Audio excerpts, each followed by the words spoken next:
A meu ver, acertar na escolha afetiva é um dos temas mais importantes do amor. Os momentos de decisão duram muito pouco tempo, podem ser de segundos a um par de anos, talvez 3, mas é o mais importante em uma relação, porque se isso se faz mal, a pessoa será completamente infeliz. Se alguém se equivoca na escolha, será infeliz. E, em princípio, essa escolha passa uma vez na vida. Sou Andréa Vermont, psiquiatra, psicoterapeuta e escritora, e há décadas estudo as emoções humanas, a inteligência emocional e os segredos da mente. Hoje quero compartilhar com você o que aprendi em minha prática clínica, em minhas pesquisas e na convivência com milhares de pacientes e leitores. Quando uma pessoa diz que se casou 4 vezes, claramente nem mesmo com a rotina foi melhorando na escolha. Então, o que acontece com o tema da escolha afetiva? O primeiro passo, o sentimento. O primeiro passo é que há um sentimento, uma faísca, um flechaço, uma revelação. A pessoa fica cega, fica impactada, há uma atração física mais intensa nos homens e psicológica, mais intensa nas mulheres. Descobre-se algo, algo se ilumina entre nós. É uma sensação até física. Na Espanha dizem o friozinho na barriga, e aqui também se diz algo parecido. De repente, você tem interesse e diz: quero conhecer essa pessoa, me interessa, tem algo especial. O segundo passo, a inteligência. Então vem a segunda fase que 90% das pessoas pulam: colocar a cabeça, a inteligência. Esse passo pode durar alguns segundos, alguns minutos, algumas horas, alguns dias, alguns meses ou alguns anos. Mas é nessa fase da cabeça que, se você pular, provavelmente se equivocará em muitas ocasiões. A que me refiro com colocar a cabeça? Me convém me apaixonar por essa pessoa pela qual claramente sinto algo, mas ainda não estou loucamente apaixonada? Ainda não chegamos lá. Acabamos de nos conhecer. Me convém me apaixonar por essa pessoa que é casada e tem 3 filhos? Ah, mas está a ponto de se separar. Com certeza vai se separar por mim. Uma médica do meu hospital me ligou certa vez às 3 da manhã, eu estava de plantão, e me pediu para descer às urgências. Pensei que fosse algo grave. Ela me disse: Andréa, encontrei o homem da minha vida, estou loucamente apaixonada, é um médico estupendo e, além disso, está a ponto de se separar. Eu disse: não se envolva nessa relação. Ela respondeu: mas ele é estupendo. Ele me disse que, graças a mim, finalmente poderá se separar, porque já faz muito tempo que quer isso. Graças a mim, ele vai dar esse passo. O que você acha? Eu não gostaria. Há filhos envolvidos? Sim, há filhos. Eu, se ele não estiver separado, não me meteria nessa relação. Andréa, você está sendo exigente demais. 1 ano mais tarde, ele ainda não havia se separado. Ela estava destruída e loucamente apaixonada. Não colocou a cabeça no momento adequado. Questões essenciais para analisar. Ele é ateu e eu sou católica.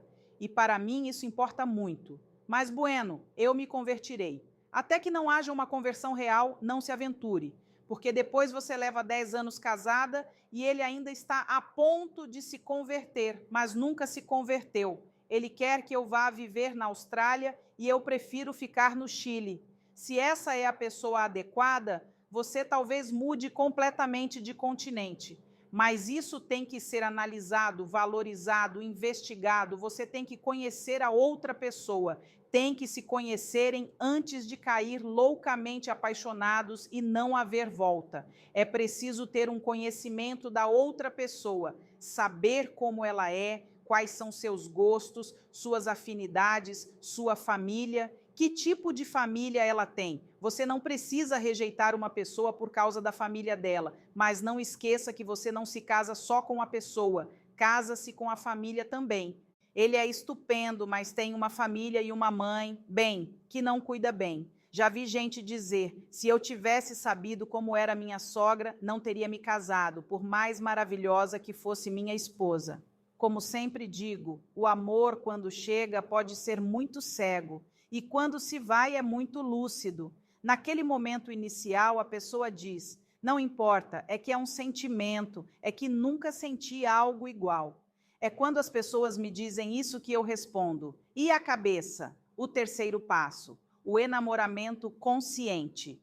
Quando eu já valorei e utilizei minha cabeça, minha inteligência, fiz os prós e contras e digo: a verdade é que essa pessoa me convém, tem meus valores, encaixa no meu projeto vital, mais ou menos somos do mesmo estilo de vida. Aí vem o próximo passo, ver se me apaixono completamente por essa pessoa. Há pessoas que de repente dizem, é perfeito, mas não acaba de surgir a faísca. Não sei o que acontece, não chega. Passaram do primeiro ao segundo passo, mas não chegaram ao terceiro. Mas após essa análise você diz, vou tentar me apaixonar. E isso que estou contando pode acontecer tudo em uma noite. Em uma noite você conhece a pessoa, tem o flechaço, faz um exame exaustivo, tira a lista, marca os tiques, faz tudo, diz compensa, me convém, não me mentiu, nem enganou. Se apaixona de madrugada e no dia seguinte diz pronto. Mas geralmente dura um pouco mais de tempo. Deve-se tentar que dure mais tempo. Às vezes o processo se detém. Há pessoas que me dizem, encontrei uma pessoa estupenda para mim, mas não estou apaixonada. Eu digo, bem, com o quão mal está o mercado, talvez convenha fomentar essa relação para ver se surge o enamoramento. E talvez não tenha que ser um flechaço tão intenso como você esperava. Pode ser um enamoramento de sentimentos e também muito de cabeça. As diferentes velocidades. Há diferentes velocidades. Às vezes a mulher conhece um rapaz e já está pensando no futuro e ele ainda está pensando no churrasco com os amigos no dia seguinte. Ela vai com uma velocidade e o outro se assusta. Por isso eu digo às mulheres, mesmo que no dia em que conheceram seu marido, já viram que ele seria seu marido, não digam isso, porque o homem foge. Há pouco conheci uma moça, amiga de uns amigos meus, que me disse que havia conhecido um rapaz, que é muito meu amigo, e disse, com esse cara eu vou me casar. Eu disse, por favor, não conte isso para ele. Ele vai fugir na direção contrária. Acho que vocês podem formar um bom casal, mas não diga isso. Efetivamente, eles começaram a sair. Esse rapaz me ligou e disse, essa moça não sei, acho que ela não está muito interessada. Provavelmente ela estava se fazendo de difícil. Liguei para ela e disse, pare de ligar para ele, não escreva, não responda imediatamente. Agora eles estão saindo, mas a mulher tem que ser esperta, porque o homem se assusta com facilidade. O quarto passo, a vontade. O quarto passo é a vontade, é a joia da coroa, a cereja do bolo. Os sentimentos são uma paisagem interior flutuante. Você não ama sua mãe todos os dias da mesma forma. Você acorda um dia e diz, minha mãe é estupenda. No dia seguinte, conheço minha mãe e hoje, bem, prefiro não ligar para ela. E isso não significa que você corte a relação com sua mãe ou deixe de falar com ela. Com os filhos é a mesma coisa. Você não sente o mesmo por eles todos os dias. Você os ama, mas um dia em que um filho faz uma arte, você pensa, esse filho meu, eu o jogaria pela janela hoje. Mas você o ama e não joga a relação com seu filho pela janela. Nas relações de casal, não pode ser tudo idílico, porque os sentimentos mudam constantemente. Você acorda um dia e adora seu trabalho. No outro dia, não aguenta. Você ama seu chefe um dia e no outro não o suporta. E você não deixa o trabalho porque um dia não suportou seu chefe. Com o casal, com o namoro, com o casamento, acontece o mesmo. Há dias em que você está encantada e dias em que não está, mas isso não significa que tenha que terminar tudo, porque há um desejo de lutar por essa relação. Você coloca à vontade. Amar é desejar. Amar é uma decisão que você toma de lutar, de estar com essa pessoa para sempre, apesar dos dias maus, apesar dos momentos complicados, condições necessárias. Para isso, são necessárias duas coisas a nível psicológico e psiquiátrico. Primeiro, que a pessoa se deixe amar, que seja amável, entre aspas. Se uma pessoa não se deixa amar, por muito que você faça um esforço, Essa relação não pode funcionar. A gente que não sabe amar ou não sabe se deixar amar porque é um muro, porque é muito fria. Segundo, que não tenha um problema psicológico, um transtorno de personalidade, uma imaturidade afetiva. Que não seja uma pessoa que não sabe se comprometer, que se assusta com facilidade, um obsessivo, um maníaco. Muitas vezes, nas relações de casal, observo que, de repente, começam a haver muitos atritos. Vejo em minha consulta pessoas às quais tenho que dar orientações muito concretas para tentar ajudar a que essa relação seja fluida. O que você busca? O que sempre recomendo às pessoas é saber o que busca. Tenho uma amiga muito boa que neste último ano teve 6 rapazes que a encantaram e dos quais teoricamente se apaixonou. É uma pessoa super sensata, estupenda, que amo muito. Há uma semana sentei com ela em uma mesa com um papel e disse Felipe, Miguel, Diego, Luiz. Coloquei os nomes dos 6 e coloquei as características principais dos 6. Escolha, eles não se parecem em nada. Acho que você está perdida. O que você busca? Países distintos, religiões diferentes, trabalhos que não têm nada a ver, afinidades. Eu disse, acho que a única coisa que você sabe é que quer um namorado, mas não tem ideia do que quer. A primeira coisa que recomendo, o que você busca? Sempre que tenho um paciente solteiro na consulta, eu pergunto, o que você busca? Tenho uma lista de solteiros e tento também apresentá-los. Já tenho minha pequena lista mental em Excel, onde cada vez que vejo que alguém encaixa com outro, por enquanto não deu errado. Já tive 2 casais este ano, estou muito orgulhosa. Mas o que faço primeiro é perguntar, o que você busca? Não por eu saber, mas está bem que eu saiba. Porém, o importante é que você saiba, porque quando alguém diz, a verdade é que não sei o que busco, é muito duro não saber o que se quer. Quer uma pessoa religiosa, quer uma pessoa com valores, quer uma pessoa... Lembro da história daquela modelo que colocou um anúncio dizendo procuro multimilionário, sou linda e estupenda. E um empresário multimilionário respondeu, como economista, você é um valor que vai cair com os anos e eu vou subir porque vou ganhar mais dinheiro. Portanto, minha proposta é alugar você durante os anos em que valer a pena e depois deixo.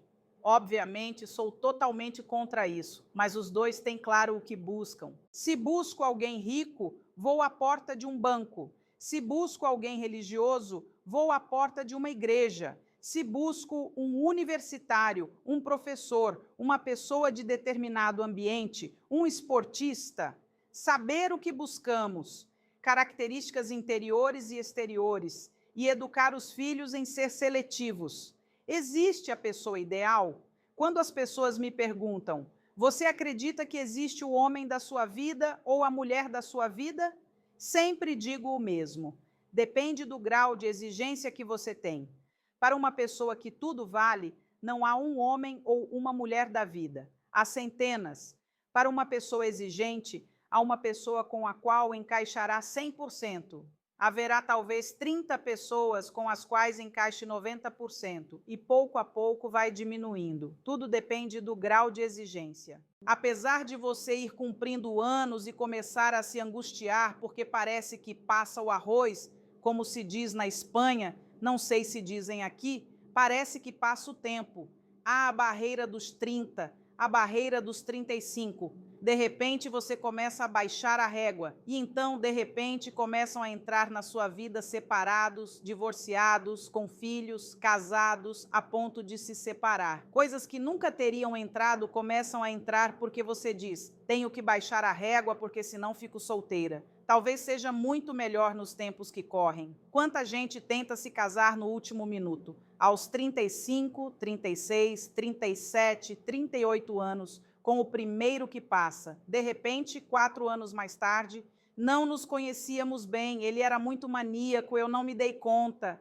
E se sofre muitíssimo. Quando uma pessoa tem as ideias claras do que busca e não encontrou algo adequado, não se angustie. Há 3 ou 4 meses estive no México dando uma conferência para meninas de um colégio, cerca de 1.000 meninas entre 14 e 16 anos, sobre o tema de como se apaixonar nessa idade e não morrer na tentativa. Umas 30 meninas me escreveram perguntando: não encontramos ninguém com nossos valores. Ficaremos solteiras? 15 anos.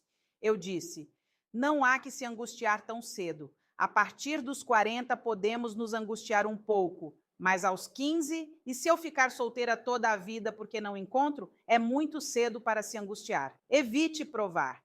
Terceira recomendação: evitar provar. Não é questão de vou provar com esse porque se não provo nunca sei. Vou provar e talvez surja algo. Ele não me encanta, mas é uma boa experiência. E quem sabe depois surja o amor. Qual é o problema de provar? Você se afeiçoa. E é muito difícil cortar uma relação quando há carinho, que não é enamoramento, mas é carinho.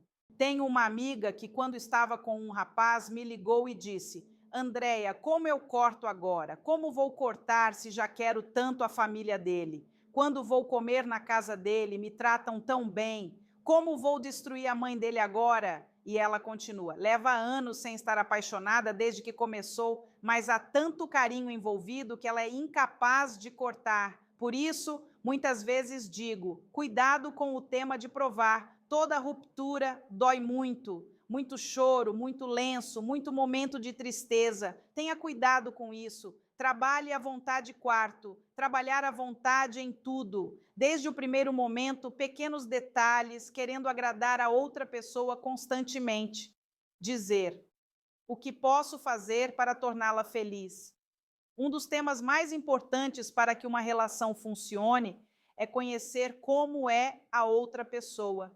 E quando falo de conhecer a outra pessoa, me refiro ao seguinte: os homens e as mulheres não são iguais. Na Espanha, há um monólogo que se chama O Cavernícola, que não chegou ao Chile, pelo que me disseram, no qual um senhor faz um monólogo explicando como era o homem das cavernas e a mulher das cavernas. O homem da pré-história só fazia uma coisa: sair para caçar. O homem do século XXI faz uma coisa: sair para caçar. A mulher da pré-história saía para coletar flores, informação do vento, das chuvas. A mulher do século XXI sai e coleta todo tipo de informação por onde vai. O homem e a mulher são distintos. O homem precisa se sentir valorizado em uma relação. A mulher precisa se sentir querida. O homem precisa se sentir necessário. A mulher precisa se sentir completamente amada. O homem, quando está mal, se isola. Precisa de sua solidão, seus minutos para pensar no que aconteceu. A mulher, quando está mal, precisa falar, falar, falar, falar. Então, os homens, quando veem a mulher mal, em muitas ocasiões a deixam sozinha para que pensem como eles fariam. E a mulher pensa que o homem já não a ama. Então se produz um problema de comunicação enorme. Às vezes basta dizer ao homem: deixe que ela fale, mesmo que você escute durante 7 horas, não é necessário, mas a mulher se sente compreendida. E se a mulher pergunta 14 vezes ao homem o que aconteceu, ele não quer contar porque simplesmente não sabe. Os homens e as mulheres são distintos e há que aceitar isso, e há que se conhecerem.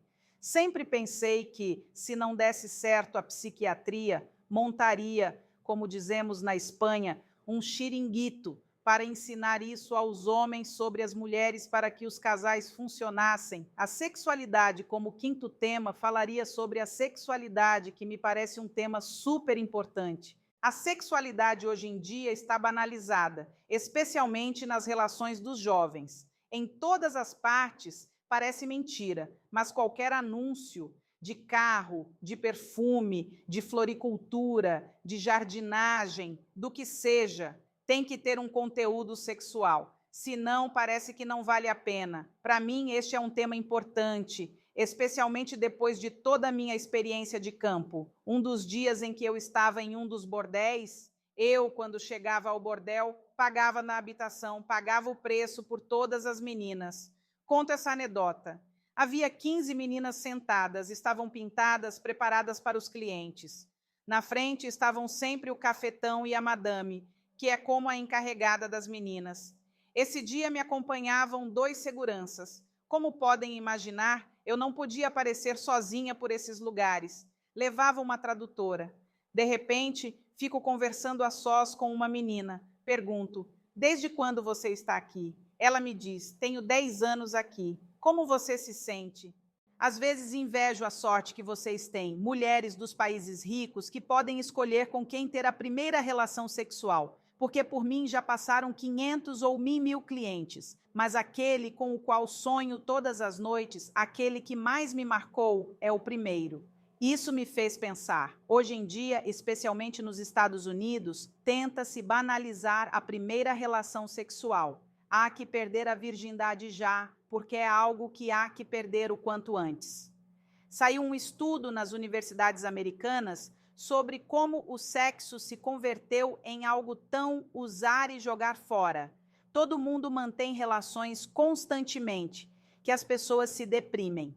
Como os americanos são assim e passam de um radicalismo ao outro com uma facilidade pasmosa. Agora está começando a se lançar um movimento nos Estados Unidos, não manter relações e aprender a esperar. Viu-se que a quantidade de relações esporádicas sem compromisso está causando em estudantes sensações de vazio, ideias de suicídio, tristeza. Perdeu-se a dignidade do ser humano no âmbito sexual. Converteu-se em um objeto completo de prazer e ficou vazio. Uma cientista que publicou esse estudo disse outro dia: recomendo o contrário, que as pessoas se permitam querer e valorizar. Esse amor de usar e jogar fora, não se pode ter uma relação sexual nesses namoros esporádicos. Uma paciente que tenho em atendimento há cerca de 2 anos, ela veio à consulta e me disse: acabaram de me dar alta de uma pancreatite no hospital e meu médico de digestivo me disse que meu problema é psiquiátrico, que eu tenho pancreatite por um problema psiquiátrico. Comecei a fazer a história da paciente. Ela me conta que cada vez que tem um namorado diz: não quero compromisso, não se preocupe, me tem para o que quiser. Se quer que mantenhamos relações, mantemos. Se quer sair, saímos. Não quero que se sinta pressionado, só o que você quiser, quando quiser. Depois de uma série de relações sexuais com ela, levá-la um dia para jantar, tal e qual, 1 mês, 2 meses, 3 meses, ele a deixa. Então ela se deprime, somatiza em uma pancreatite e acaba internada no hospital. Já teve várias pancreatites. Ela me diz: acho que tenho que mudar minha maneira de tratar os rapazes. Mas o que faço de errado se eu digo que podem fazer o que quiserem comigo? A partir de agora, enquanto for minha paciente, você não pode manter relações sexuais sem meu consentimento. Então nunca mais vou ter namorado. Bem, já veremos. Ela está na minha lista mental de solteiras em Excel. É uma das que agora tenho emparelhadas. Comecei a explicar o porquê. Ela me diz: mas, Andréia, o que você me diz muda toda a visão que eu tenho da mulher, para todas as minhas amigas, para todo mundo. Se você não diz a um rapaz nessa mesma noite que ele pode fazer o que quiser, já pensam que você é uma moça estranha, careta. Você é uma pessoa que se valoriza, que tem um grau elevado de autoestima. Então, recomendo a todo mundo saber esperar, esperar o momento, a pessoa. Os grandes arrependimentos. Antes me perguntaram em uma das perguntas do colóquio sobre essa gente que se sente tão culpada quando rompe uma relação. Quando você investiga na consulta, sentada com um papel, entrando na intimidade da outra pessoa e pergunta: por que você se sente tão mal? A resposta é: porque com esse primeiro namorado ou essa primeira namorada dei algo que não queria dar, me precipitei, fiz coisas que não devia ter feito. E tudo isso aflora. O que acontece é que a sociedade em que vivemos, a sociedade das pressas, tudo isso se esconde para não pensar. Então, o importante é que cada um tenha uma sexualidade sana e ordenada dentro de sua cabeça e saiba até onde quer chegar, porque quer chegar, o que está bem, o que está mal, o que lhe faz sentir bem ou sentir mal. Hoje em dia está se vendo que as pessoas que receberam abusos sexuais na infância, e são porcentagens altíssimas. Estive trabalhando em Londres, em um hospital com muitíssimos pacientes. É um tema que, ao cabo de umas consultas, eu pergunto quando vejo que há coisas estranhas. Me disseram que, oficialmente na Inglaterra, 20% das pessoas foram abusadas na infância. E esse é o número reconhecido. Dou por fato que é muito maior. O abuso sempre sai ao longo da vida na forma de depressões. Há estudos que explicam que até hipertensão, diabetes, depressões recorrentes, doenças de todo tipo, as pessoas que foram abusadas têm problemas. Conto uma última anedota porque depois podem fazer perguntas. Há uns meses começou a vir à consulta uma paciente que trabalha em um ministério. Vai muito bem, tem marido, tem 2 filhos do casamento e 2 adotados. Ela vem porque tem muita ansiedade. Empezamos a perguntar e ela começa a reconhecer que lava as mãos 30 vezes ao dia, que limpa os lençóis e os lava uma e outra vez, que se a empregada que trabalha na casa toca a roupa do filho mais pequeno, ela volta a colocar na máquina de lavar. Precisa comprovar tudo 1000 vezes. Bem, o que nós, em psiquiatria, chamamos de transtorno obsessivo compulsivo. Explico que ela tem um transtorno obsessivo compulsivo. Custa muito a ela aceitar. Diz que o normal é lavar as mãos 30 vezes ao dia, que isso não é um problema. Em um momento começo a investigar. Digo, explique como foi sua infância. Ela me conta que aos 15, 16 anos teve um namorado. Ele queria manter relações e ela não sabia se sim, se não, não estava segura. Ela nunca esteve à vontade nas primeiras relações sexuais com esse rapaz. Desde esse dia, ela se sente tão suja que precisa tomar banho pelo menos 5 vezes ao dia. Averiguamos com toda a história que tudo começa aí. Agora ela tem um toque super estabelecido, uma pessoa obsessivo-compulsiva muito estabelecida. Mas tudo começa à raiz desse namorado, no qual ela não estava segura. A raiz disso, ela se ducha todos os dias compulsivamente. Além da medicação e das orientações de conduta, está melhorando muito. Mas a origem vem de algo que ela viveu aos 15, 16 anos. Portanto, a sexualidade é um tema muito importante que não se pode deixar de lado. O primeiro passo é que há um sentimento, uma faísca, um flechaço, uma revelação. A pessoa fica cega, fica impactada, há uma atração física mais intensa nos homens e psicológica mais intensa nas mulheres. Descobre-se algo se ilumina entre nós. É uma sensação até física. Na Espanha dizem o friozinho na barriga, e aqui também se diz algo parecido. De repente você tem interesse e diz: quero conhecer essa pessoa, me interessa, tem algo especial. O segundo passo, a inteligência. Então vem a segunda fase, que 90% das pessoas pulam. Colocar a cabeça, a inteligência. Esse passo pode durar alguns segundos, alguns minutos, algumas horas, alguns dias, alguns meses ou alguns anos. Mas é nessa fase da cabeça que, se você pular, provavelmente se equivocará em muitas ocasiões. A que me refiro com colocar a cabeça?